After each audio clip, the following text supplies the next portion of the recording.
So when January comes, so come the returns. The returns from Christmas sales bring, it brings a lot of frustration to some Amazon FBA sellers. In fact, some people rename January into Returnuary, and I totally get that. But you know what?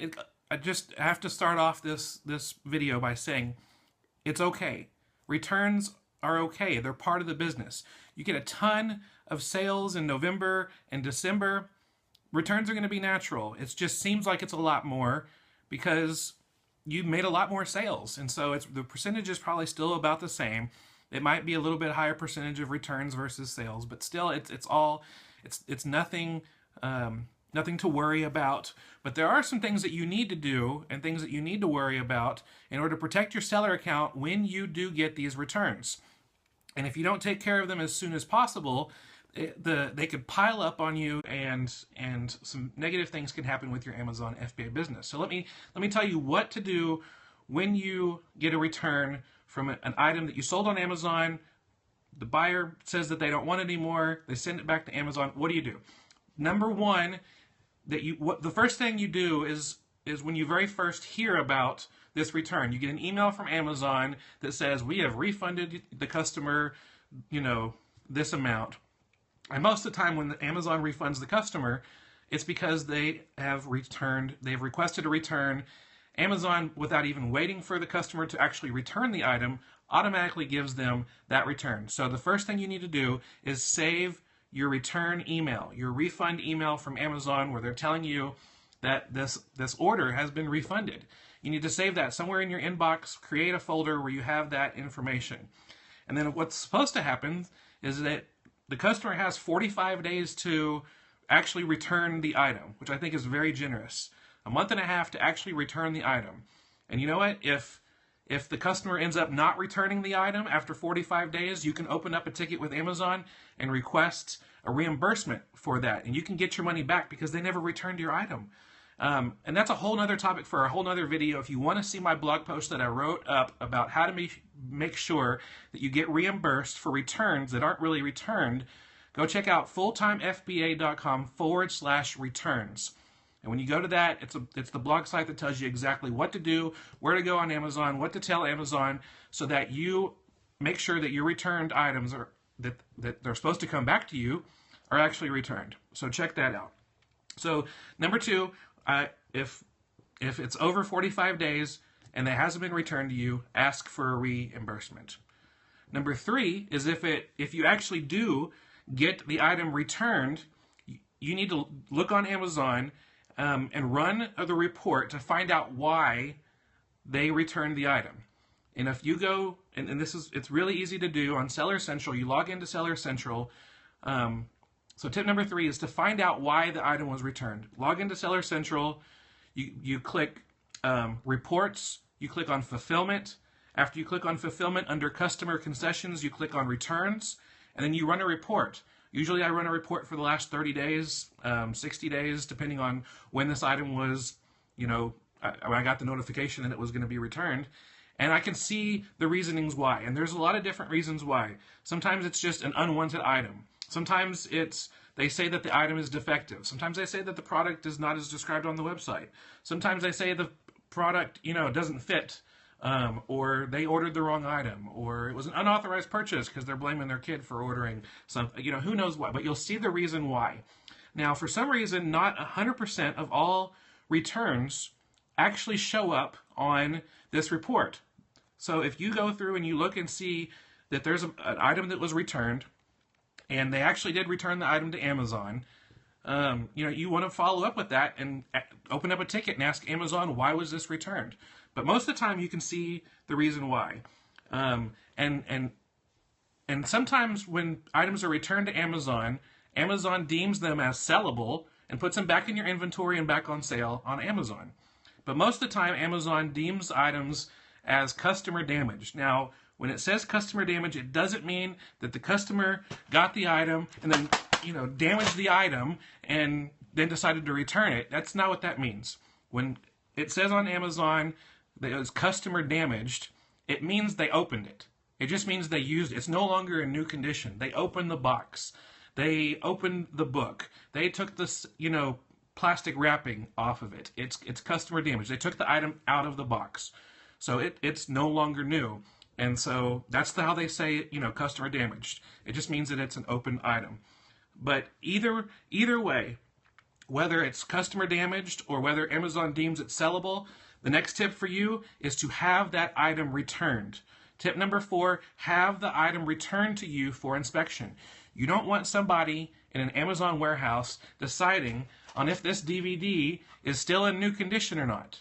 You want to be the one to decide that. If you're trying to sell an item in new condition, you don't want them to decide it. I mean, even if it's still in wrapping, maybe there's a tear through the wrapping that would cause it to no longer be in new condition.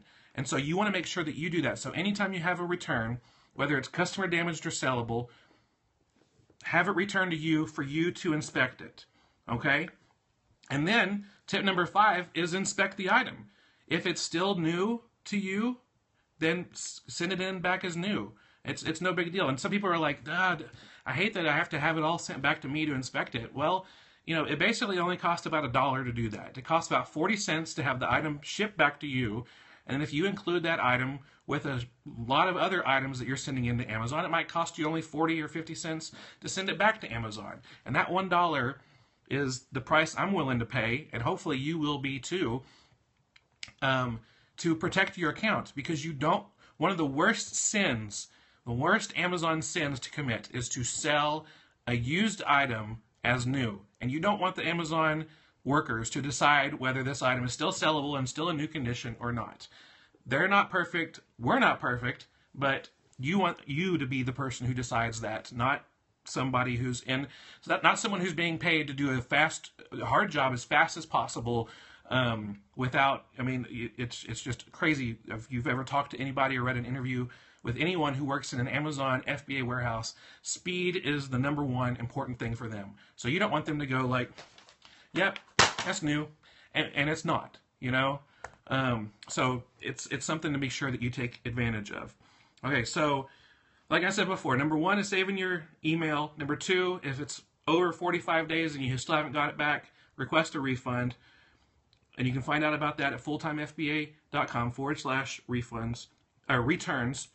Number 3, if it is returned, make sure if it's, sellable or not. Number 4, have the item returned to you to inspect it. And number 5, when you inspect the item, there's a couple options. You inspect the item and you're like, this thing really is in new condition. Well, you send it back. No big deal. If you get the item back and you're like, they said that this was defective, but it's still in brand new condition. Well, you can also still send it back to Amazon, but there's another extra step that you need to do. A lot of times Amazon customers will say an item is defective so that they can get a free return on Amazon. And they have no idea that this does big damage to Amazon sellers.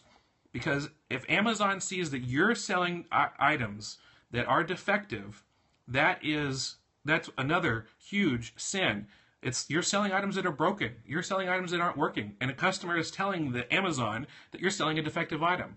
Now the customer might just be like, I don't want to pay $5 to return this item, or I don't want to pay $10 to return this item. I want Amazon to just give me a label I can slap it on and put it in the mail and be done with it. So a lot of them lie and say an item is defective just so they can get a free return.